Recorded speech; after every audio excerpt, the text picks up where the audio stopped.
Hey guys, several people have asked me to do sort of a maintenance, what kind of stuff breaks on the Gen 5 Glocks, and so I agreed to do this video. This is my Gen 5 Glock 34. I've had a lot of success with that, shooting competitions, and I have about low 35,000 rounds on this one. I've had very few parts break, but everything eventually breaks, and so I want to talk to you about the sort of routine maintenance you should be doing to avoid any problems. And so let's start with springs. That's always going to be the thing that breaks first, and thus the kind of part you should replace most frequently.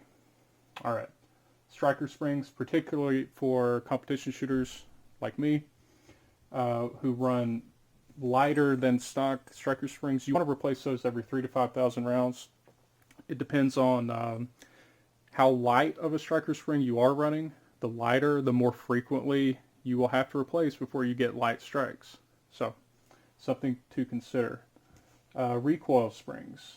You're going to want to replace those conservatively between 7 and 10,000 rounds. Yeah, you can get away with replacing those less frequently, but I've found that particularly in the Gen 5 guns. So, the distance between the place in the slide where the guide rod attaches and where it rides against the foot of the barrel is longer in the Gen 5 34 than in previous generations. And so there's less spring tension there.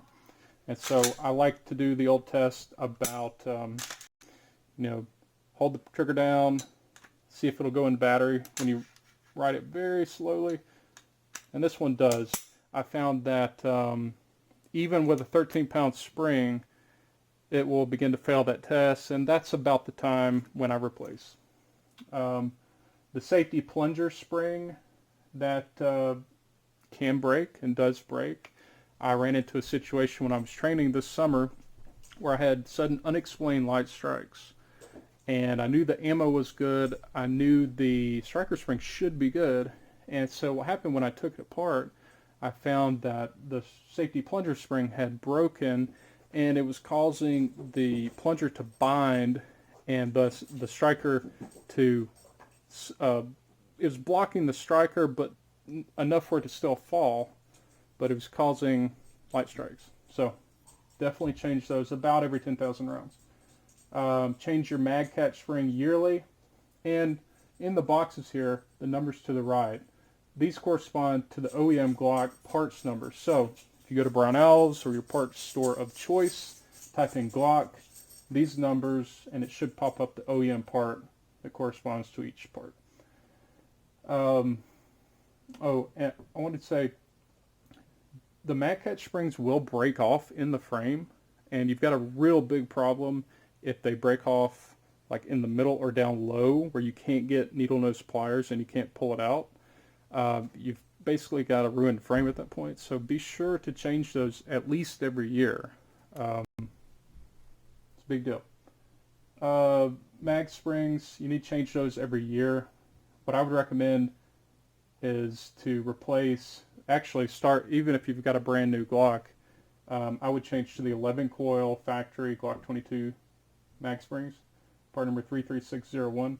Those are great. They provide the extra tension we need, and they last a little longer. So that would be my recommendation as far as mag springs for, factory mag bodies, no kind of extension on them. You want to replace the slide lock spring just as a precaution. I've never seen one break. I don't know that one ever would break, but why not? It's cheap insurance.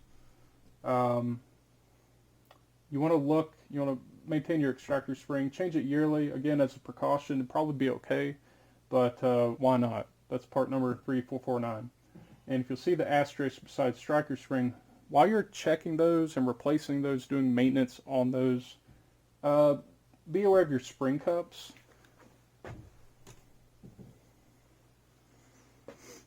These are your spring cups. This little black ring around the top here. It's what retains the striker spring on the body of the striker or the length of the striker. Those will get chewed up and just gummy, sort of nasty, and they won't necessarily stop the striker from falling, but it will be a less clean fall. And when you're already running reduced power striker strings, you need everything to be as smooth and clean as possible. So go ahead and change those liberally. They're low cost and it's cheap insurance. So we've talked about springs. Now let's talk about major parts, minor parts, and miscellaneous stuff you'll just want to be aware of as part of your general maintenance. First one is a big one, the extractor. This is the one thing that can absolutely devastate you, kill a match. It happened to me one time at an area match, and it's just awful. So I replace mine at least twice a year. I know that's overkill. That's okay. It's 20 bucks. It's cheap insurance. It's something I will never not do after the experience I had at Area 6. All right. The locking block. A lot of people would never really think to replace that. And I wouldn't go out of my way to replace it. However, you should be aware and pay attention for any painting that happens. If it's getting really shiny and if it looks like the metal is kind of mushrooming out. Especially if you have a lot of rounds on a gun. If it gets to that point, if the metal deforms at all or it changes colors, I will go ahead and change it just as a precaution. So that's the part number for the Gen 5 locking blocks. They're, as a side note, they're actually marketed on a lot of the websites like Brownells and such as a Glock 19 Gen 3 locking block. And so if you go online looking for the Gen 5 locking block, you won't find it. But this is the correct part number.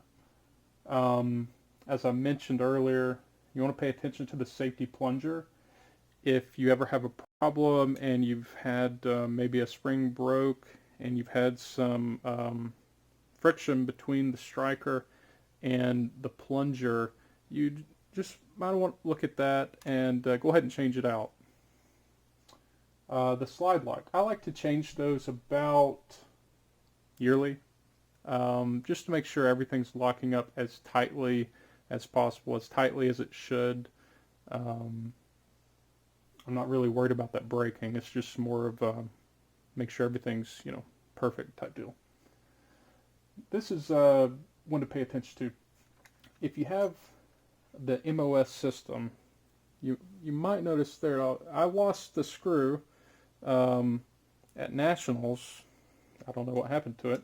I had it blue Loctited, but obviously it should have been red Loctited, and that's exactly what I would tell you to do, is if there's no chance you'll ever run an optic on your MOS Glock, just go ahead and red Loctite those down, make it a permanent solution.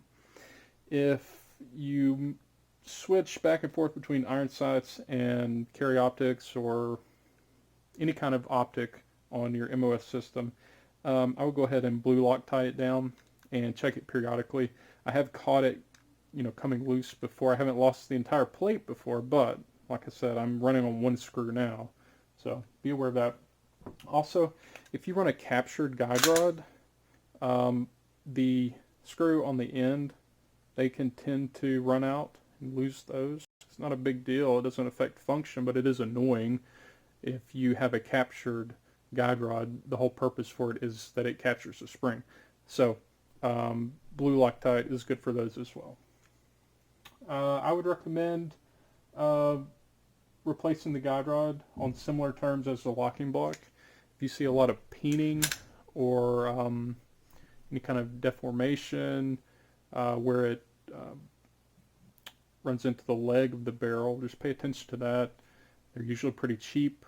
No reason not to replace one that is starting to deform.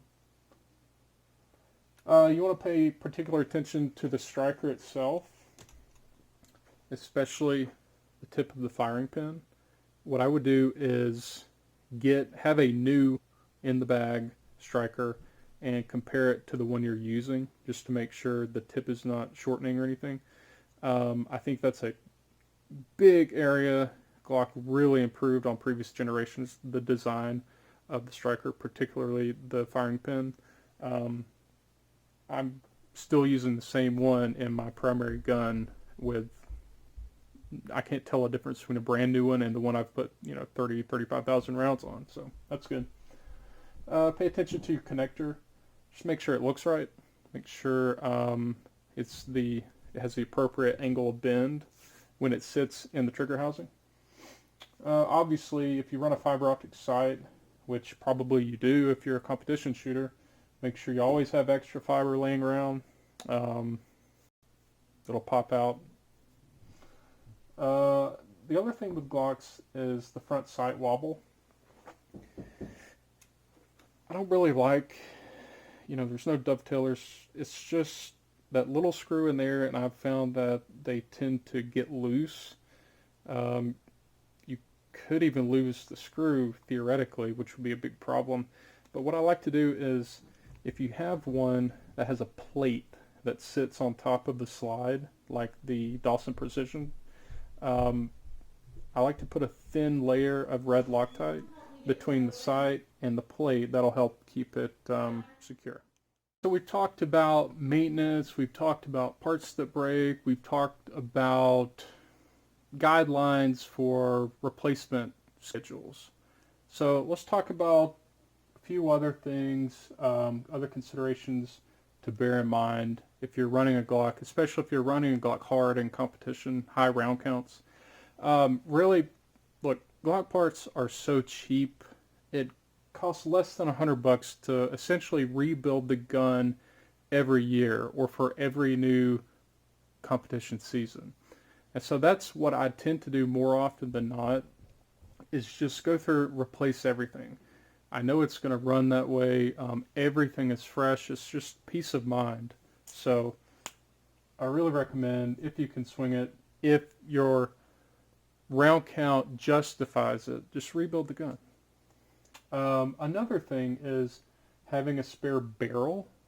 So if a lot of times I'll have one or more spare barrels that I will put like what I would say junk round count on. So if I'm doing a lot of high volume practice, I'm really getting the barrel hot, too hot to handle the gun, that sort of thing, I'll throw in, a junk barrel.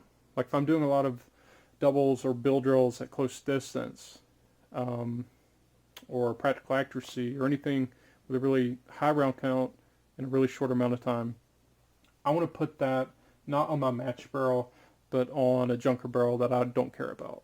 So if the accuracy degrades or whatever, it's not taking life off my match barrel. It's not taking accuracy away from my match barrel. So that's something to think about if you can swing a spare barrel. Yeah. What about spare parts organization? How are you going to handle that? How are you going to, keep everything in its proper place? I really like tackle boxes.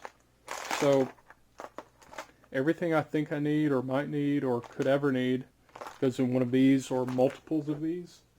It's just a handy way to keep track of everything, especially if you run more than one type of gun. So like say you shoot Glock in production, you also shoot, a 1911 in single stack. Make one for each. If you run a revolver, get another one. It's just a handy way to keep everything separate, but also have it organized and available for you. All right, lastly, the absolute best solution to all these problems is to have a backup gun. Anyone who shoots competitively seriously needs to have a backup gun. It is non-negotiable.